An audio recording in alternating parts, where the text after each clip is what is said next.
আসসালামু আলাইকুম। চলে আসলাম নতুন আরও একটি ভিডিও নিয়ে। আশা করি সবাই ভালো আছেন। আমিও আলহামদুলিল্লাহ আল্লাহর অশেষ রহমতে আপনাদের দোয়ায় ভালো আছি। তো আপনাদের ভাইয়া অনেক দিন পর কিছু মাছ নিয়ে এসেছে। সেই মাছগুলি আমি এখন গুছিয়ে নেব। আর বিকেলবেলা কি করছি সেটাই আপনাদের সাথে শেয়ার করব। আর দারুণ মজার ভেজিটেবল নুডলস রান্না করব, সেই রেসিপি আপনাদের সাথে শেয়ার করব। তো আমার আজকের ভিডিওটি যদি ভালো লেগে থাকে অনুরোধ করছি একটা লাইক দিবেন, লাইক দিয়ে শুরু করবেন, অথবা ভিডিওটি দেখার পরে যদি ভালো লেগে থাকে একটা লাইক দিয়ে যাবেন। কারণ আমি প্রতিদিনই বলি আমার ভিডিওতে কমেন্ট আসে বেশি, লাইক আসে না। তো যাই হোক, কথা বলতে বলতে কিন্তু আমি মাছ ঢেলে ফেলেছি। বিশাল বড় একটা রুই মাছ নিয়ে এসেছে। তো আপনাদের ভাইয়া এমনই করে, যখন আনে তখন একদম অনেকগুলি করে নিয়ে আসে। আসলে বেশি দিন মাছ কিন্তু ফ্রিজে রাখলে খেতে ভালো লাগে না। যাই হোক, আমি বলেছিলাম কম করে মাছ নিয়ে আসতে, তারপর সে অনেকগুলি মাছ নিয়ে এসেছে। আর সবাই কম বেশি জানেন আমাদের বাংলাদেশের যে পরিস্থিতি, বাজারে সবসময় মাছ পাওয়া যায় না। আর 2 দিন পর পরই কারফিউ, তারপরে এই যে মারামারি, মানুষকে মেরে ফেলতেছে। আসলে কি বলবো, ওই এমন একটা দেশের অবস্থা, আসলে রান্নাবান্না করে খেতেও কিন্তু ভালো লাগে না, খুব কষ্ট লাগে। যারা এই তরুণরা মারা যাচ্ছে, ছোট ছোট বাচ্চারা মারা যাচ্ছে, এগুলি দেখে খবরে যখন দেখি তখন খুবই কষ্ট লাগে। আসলে দেশের কি চলছে, যুদ্ধ চলছে, যুদ্ধ শুরু হয়ে গেছে আমাদের এই বাংলাদেশে। জানি না এই যুদ্ধ কবে শেষ হবে। দোয়া করি যেন তাড়াতাড়ি এই যুদ্ধ শেষ হয়ে যায়। সবাই কিন্তু আতঙ্কে থাকি, যেহেতু আমার ঘরেও 2টা ছেলে আছে। তো আমার ছেলেদেরকে নিয়ে আমি সবসময় আতঙ্কে থাকি যে ছাদে যে উঠবে। ছাদে উঠলেও প্রবলেম, কারণ ছাদ ওরা হেলিকপ্টার দিয়ে গুলি করছে, অনেক বাচ্চা মারাও গেছে এই গুলিতে। তো ছাদেও উঠতে দেই না, তো সবসময় ঘরের মধ্যে থাকে আর কি। তো আমার ছেলেরা যেতে চায় বাহিরে, সবাই যায়, আমরা কেন যাব না? আমি বলি যে না, তোমরা যেতে পারবা না। তো ছেলে মানুষ, তো ওদের তো একটু ভিতরে তো একটু রাগ থাকবেই, ওরা তো যেতেই যাবে, তাই না? তো আমি আসলে দেই না। তো যাই হোক, ছেলেরা এখন গৃহবন্দী আছে, তো কি আর করার, কিছু করার নেই। তো আপনার ভাইয়া কি মাছ নিয়ে এসেছে সেটাই তোমাদের সাথে শেয়ার করছি। তো এখানে বিশাল বড় একটা রুই মাছ নিয়ে এসেছে, আর কেসকি মাছ নিয়ে এসেছে, আর 2টা ইলিশ মাছ নিয়ে এসেছে। তো ইলিশ মাছ সে কাটিয়ে নিয়ে এসেছে। তো আমি সবসময় বলি যে কাটা ছাড়া নিয়ে আসতে, তারপর সে কেন কাটিয়ে নিয়ে এসেছে জানি না। আর এদিক দিয়ে পটল আর করলা নিয়ে এসেছে। তো ইলিশ মাছ আমি যখন কাটিয়ে নিয়ে আসে আমি পানির মধ্যে রাখি। আসলে পানির মধ্যে রাখলে কিন্তু টেস্টটা ওরকমই থাকে। তো আপনারাও চেষ্টা করবেন ইলিশ মাছটাকে পানির মধ্যে রাখার জন্য। তো যাই হোক, আমি কিন্তু মাছগুলি সব ধুয়ে নিয়ে এসেছি। আর ফ্রিজে তেমন জায়গা নাই, তাই আমি বক্সে তেমন একটা রাখবো না, আমি ছোট ছোট পলিতে পলি করে রাখবো। আর মাছ যেহেতু আমি কতটুকু রাখবো না রাখবো সেই অনুযায়ী আমি মাছগুলি ভাগ করে নেব। তো আমি আমার পরিমাণ মতো ভাগ করে নিচ্ছি। তো আসলে মাছ মাংস এগুলি আসলে যে যার যতটুকু প্রয়োজন ততটুকু ওইভাবেই নিয়ে থাকে আর কি আমরা। তো আমার ঘরে আসলে মাছ তেমন একটা কেউ খেতে চায় না, আমার ছোট ছেলে বড় ছেলে ওরা কেউ খেতে চায় না, তবে রুই মাছ হলে একটু খেতে চায়। তো রুই মাছ আমি রান্না করেছিলাম আলু ঝোল দিয়ে আর টমেটো দিয়ে। তো আজকে আর আমি রান্নার রেসিপি দেখাবো না, আমি বিকেলে নাস্তা কি করেছিলাম সেটাই তোমাদের সাথে শেয়ার করব। আর যারা আমার চ্যানেলে আজকে নতুন হয়ে আছো তারা আমার ভিডিওটা দেখে লাইক দিয়ে একটা কমেন্ট করে যাবা, আমি অবশ্যই তোমাদের চ্যানেলে ব্যাক দিয়ে আসবো ইনশাল্লাহ। আর যার ভিডিও দেখি না কেন আমি কিন্তু লাইক দিয়ে দেই, হয়তো বা তোমাদের মতো অত সুন্দর করে কমেন্ট করতে পারি না। তো এই তো দেখতেই পাচ্ছ আমি একটা বক্সের মধ্যে ইলিশ মাছ নিচ্ছি। তো কিছু ইলিশ মাছ রেখে বাকি সব ইলিশ মাছগুলি আমি একটা বক্সের মধ্যে পানি দিয়ে রেখে দিব ডিপ ফ্রিজে। তো এভাবে যদি ডিপ ফ্রিজে তোমরা ইলিশ মাছ রাখতে পারো তাহলে কিন্তু মাছ সতেজ থাকে, মানে মনে হবে যে তুমি মাছ আজকে কিনে নিয়ে এসেছো এরকম মনে হয়। তো এটা কিন্তু একটা টিপস, আসলে আমি চেষ্টা করি আমার ভিডিওতে ছোটোখাটো টিপস শেয়ার করার জন্য। জানি না আমার এই টিপসগুলি তোমাদের কাজে লাগে কি না। তবে ইলিশ মাছ কেন, সব যে কোনো মাছই তুমি যদি পানির মধ্যে রাখো তাহলে কিন্তু মাছটা তাজা থাকে। আর আমাদের সবার ঘরে অত বড় বড় ফ্রিজ নাই যে বক্সে বক্সে ভরে পানি ভরে মাছ রাখবো, তাই হয়তো বা রাখা হয় না। তবে ইলিশ মাছটা যদি রাখো তাহলে কিন্তু অনেক দিন তোমরা ভালো মতো খেতে পারবে, মানে ফ্রেশ কোনো মানে মাছের অন্যরকম কোনো ফ্লেভার পাবে না। আশা করি আমি সবসময় এইভাবে ইলিশ মাছটা রেখে থাকি। তো যাই হোক আমি কিন্তু এর মধ্যে সব কিছুই প্যাকেট করে নিয়েছি, ইলিশ মাছ, রুই মাছ আর হলো গিয়ে কেসকি মাছটাও রেখে দিয়েছি। আমি শুধু কিছু ইলিশ মাছ রাতের বেলা আমি ভুনা করে দিব। তো এই আর কি। যারা দেশের বাইরে থাকো আমাদের জন্য দোয়া করো, আমাদের ছেলে মেয়েদের জন্য দোয়া করো, যারা মাঠে নেমেছে তাদের জন্য দোয়া করো, যেন যারা তো প্রাণ হারিয়েছে আর যেন কোনো মায়ের বুক খালি না হয়। সবাই তোমরা দোয়া করো, আমরা সবসময় দোয়া করি আল্লাহ যেন সবাইকে হেফাজতে রাখে। আসলে একটা যুদ্ধ শুরু হয়ে গিয়েছে, কি আর বলবো, বলার কিছুই নাই। তো আমি একটা বড় পলিতে ভরে আমি এটা কিন্তু ডিপ ফ্রিজে রেখে দিব। এইভাবেই মাছ যখন ফ্রিজ খালি না থাকে তখন আমি এইভাবেই রাখার চেষ্টা করি। আর অনেক সময় আমি কিন্তু বক্সে বক্সে ভরে রেখে দেই, অনেকে দেখেছো অথবা অনেকে দেখো নাই। তো আর একটা চেষ্টা করবা যে মাছের মাথাগুলি কিন্তু আগে খেয়ে ফেলবা, কারণ মাছের মাথাগুলি যদি পরে রান্না করো তখন কিন্তু খাওয়া যায় না, অন্য একটা গন্ধ চলে আসে। তো যাই হোক আমি রুই মাছের মাথাটা আমি রান্না করে ফেলবো, আর এই যে এই ইলিশ মাছটা রান্না করে ফেলবো। আর এই তো মাছগুলি এভাবে ফ্রিজে রেখে দিব। আর ইলিশ মাছটা আমি দেখলাই তো পানিতে রেখে দিয়েছি, ওইগুলি সব আমি ডিপ ফ্রিজে রেখে দিয়েছি। তো সেটা আর তোমাদের সাথে শেয়ার করি নাই। তো বিকেলবেলা চলে আসলাম রান্নাঘরে এসে দেখি চুলাটা একটু ময়লা ময়লা, তাই একটু চুলাটাকে আগে ক্লিন করে নিলাম।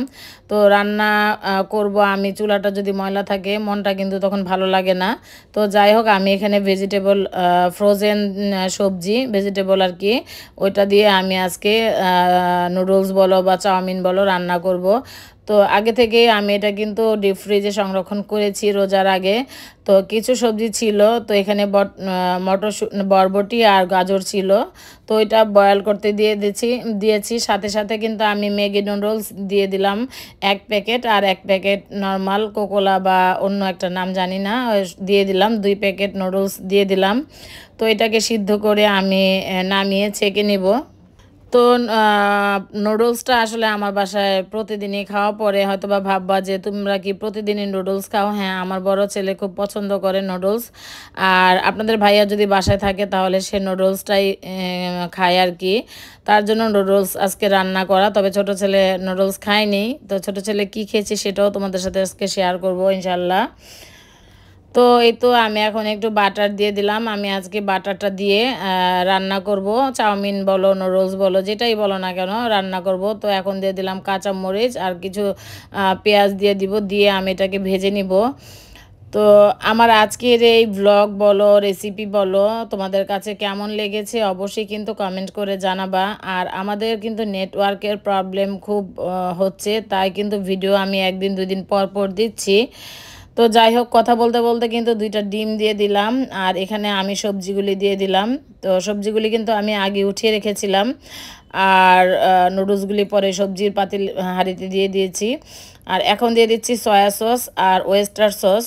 তো নুডলস চাউমিনে সয়া সস ওয়েস্টার সস দিলে কিন্তু বেশ ভালো লাগে। তো টমেটো সসটা দিতে খেয়াল ছিল না, টমেটো সসও ছিল তো মনে ছিল না। যাই হোক আমি এখন আগে থেকে যেটা সিদ্ধ করে রেখেছি সেটা দিয়ে দিচ্ছি। তো ভালো মতো এটাকে আমি মিশিয়ে নিব, নাড়াচাড়া দিয়ে মিশিয়ে নিব। তো চাইলে তোমরা একটু টেস্টিং সল্ট দিতে পারো। তো টেস্টিং সল্ট আসলে বেশি খাওয়া ঠিক না, তারপরেও একটু মুখের স্বাদের জন্য আর কি ব্যবহার করে থাকি আমরা। তো মাঝে মধ্যে খুব কম, একদম বেশি তা না। তো এই তো নেড়ে চেড়ে আমি নুডলসটা কিন্তু রান্না করে নামিয়ে নিব। তো যেটা একটা ম্যাগি নুডলসের প্যাকেটের মশলা ছিল আর লম্বা নুডলসের মধ্যে একটা প্যাকেট ছিল মশলার, সেই দুটোটাই আমি দিয়ে দিলাম, দিয়ে ভালো মতো মিশিয়ে আমি এটা নামিয়ে তোমার ভাইয়াকে আর আমার বড় ছেলেকে দিয়ে দিব। তো এখন আমি টেবিলে নিয়ে এসেছি, যেহেতু আমাদের বাসায় সন্ধ্যার পরে নাস্তা খাওয়া হয়। তো সন্ধ্যার পরে এ তো দিয়ে দিচ্ছি, আমি একদম বাটিতে আগে বেড়ে নিচ্ছি। তো এখান থেকে নিয়ে আমার বড় ছেলে আর আপনাদের ভাইয়া খেয়ে নিবে, সাথে আমিও বসেছিলাম।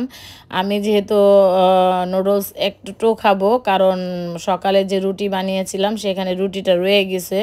তো রুটি আসলে কোনো কিছুই ফেলে দিতে আমি পছন্দ করি না, তাই কিন্তু আমি অল্প একটু নুডলস নিয়েছি। তো এটা আমি খাচ্ছি। আর একটু আম ছিল সাথে, পাশে আমই ছিল, আমটা আর কি আমি একটু খাইছি। তো আপনাদের ভাইয়ার জন্যই কেটেছি, তো আমি দুই একটা আম খেয়েছি। তো আসলে নুডলসটা খাচ্ছি আর আপনাদের সাথে কথা বলছি। নুডলসটা খুবই মজা হয়েছিল। আসলে সহজভাবে সিম্পল কিছু দিয়ে রান্না করলে সেই খাবারও কিন্তু অনেক সময় অনেক মজা হয়ে যায়। তো এই তো আম আম আপনাদের ভাইয়াকে কেটে দিয়েছি, তো আমি একটু খাই আর আপনার ভাইয়া খাইছে। তো সবাই আম খেতে অনেক পছন্দ করে। তো এদিক দিয়ে আমার ছোট ছেলে আবার ফ্রেঞ্চ ফ্রাই ভেজেছে, এয়ার ফ্রায়ারে আমাকে ফ্রেঞ্চ ফ্রাই দিল। তো আজকে শুধু খাওয়ার মধ্যে ছিলাম। তো রুটি দিয়ে চা দিয়ে খাবো, এটা আমার অনেক পছন্দের একটি খাবার, রুটি দিয়ে চা দিয়ে আর ফ্রেঞ্চ ফ্রাই খাচ্ছি। তো আবারও বলছি, আমার আজকের এই ভিডিওটি আপনাদের কাছে কেমন লেগেছে অবশ্যই কিন্তু কমেন্ট করে জানাবেন। আর আমার বাংলাদেশের সব আপু ভাইয়া যারা আছেন তারা তো জানেন বাংলাদেশের কি অবস্থা। সবাই সবার জন্য দোয়া করবেন, নামাজ পড়ে দোয়া করবেন, আল্লাহর কাছে প্রার্থনা করবেন আল্লাহ যেন আমাদের এই বিপদ থেকে উদ্ধার করে। তো আমরা কোনো যুদ্ধ চাই না, আমরা শান্তি একটা দেশ চাই। তো এই আর কি, আসলে চাওয়ার কিছুই নাই। আমার শুধু একটাই কথা, আমরা বাংলাদেশকে শান্তিমুক্ত বাংলাদেশ চাই। কোনো সন্তান যেন এভাবে না হারিয়ে যায়, মায়ের বুক যেন খালি না হয়ে যায়। কি যে কষ্ট সেটা আসলে যার যায় সেই বুঝে, আমি আপনি বুঝবো না। যার সন্তান হারিয়েছে তারাই হয়তো বা ভালো বুঝতে পারবে। তো আমি অত সুন্দর করে সবার মতো গুছিয়ে কথা বলতে পারি না, যতটুকু বলেছি আমি আশা করি আমার কথাগুলি বুঝে নেবেন।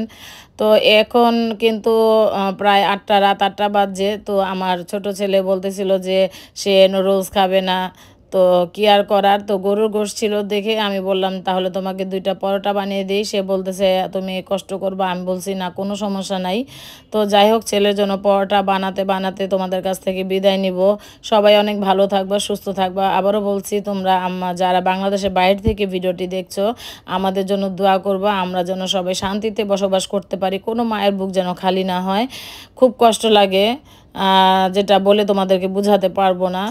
তো আর একটা লাইক দিয়ে যাইও, অনুরোধ করছি, একটা লাইক দিয়ে যাইও। হয়তো বা আমার ভিডিও অনেকে শুনে অনেকে শুনে না, কেউ মিউট করে রেখে দেয় বা ভিডিও ছেড়ে রেখে দেয়। তো শুনলে হয়তো বা একটা লাইক দিবা, আর না শুনলে হয়তো বা লাইক দিবা না। অনেকে লাইক দাও না সেটা আমি জানি, কিন্তু আমি আবারও বলছি যদি লাইক না দাও তাহলে তো আর বলার কিছু নাই। তবে আমি যেটা কষ্ট করে সামনের দিকে এগিয়ে যাচ্ছি, আমাকে যারা ঠকাবে তাদেরকে আল্লাহ ঠকাবে, আমি এতটুকুই বলবো, আর কিছুই বলবো না।